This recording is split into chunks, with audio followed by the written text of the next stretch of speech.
Hello guys, welcome to today's Topic TV.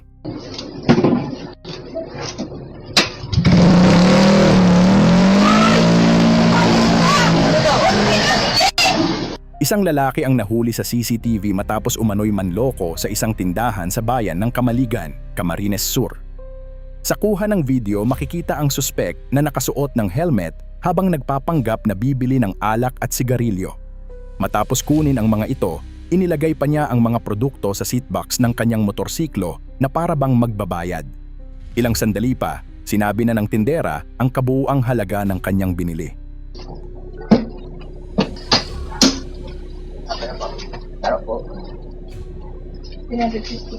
Ngunit sa halip na mag-abot ng bayad, bigla pang nagtanong ang lalaki kung may yelo. Nang kumpirmahin ng tindera na meron, agad itong umorder ng 2. Habang nakatalikod at abala ang tindera sa pagkuha ng yelo, doon na biglang pinaharurot ng suspek ang kanyang motorsiklo na wala pang plaka at mabilis na tumakas. Sa gulat at galit, wala nang nagawa ang may-ari ng tindahan kundi ang sumigaw habang pinapanood ang pagtakas ng lalaki.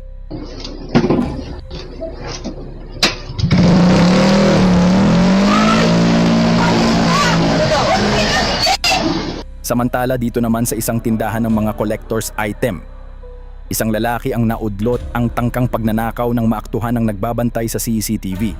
Sa video makikitang pasimpleng binuksan ng lalaki ang isang glass cabinet habang abala ang ibang staff sa labas ng tindahan.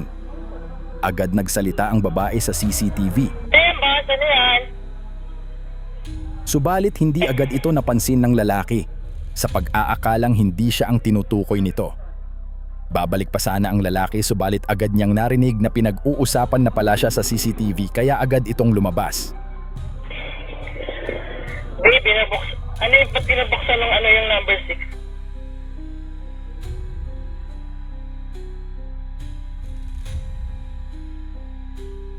Ang cabinet ay naglalaman ng Nintendo Switch at 3Ds na balak tangayin ng lalaki. Pinag-iingat din ng publiko sa may mga negosyong ganito.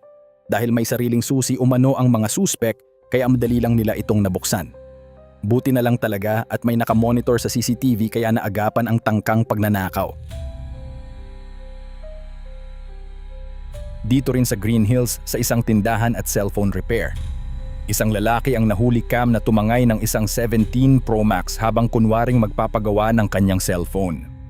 Sa kuha ng CCTV pagkaabot niya ng kanyang cellphone sa tindera para patingnan ito.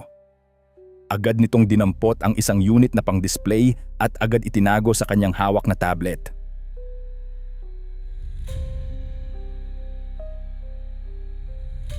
Hindi na rin ito napansin ng tindera na kulang na ang items na kanyang dinisplay.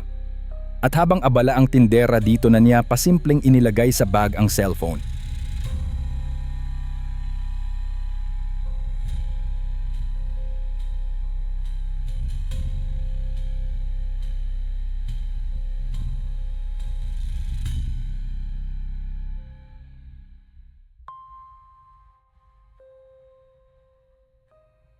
Kung sino man daw po ang nakakakilala sa kanya ipagbigay alam agad sa kinauukulan.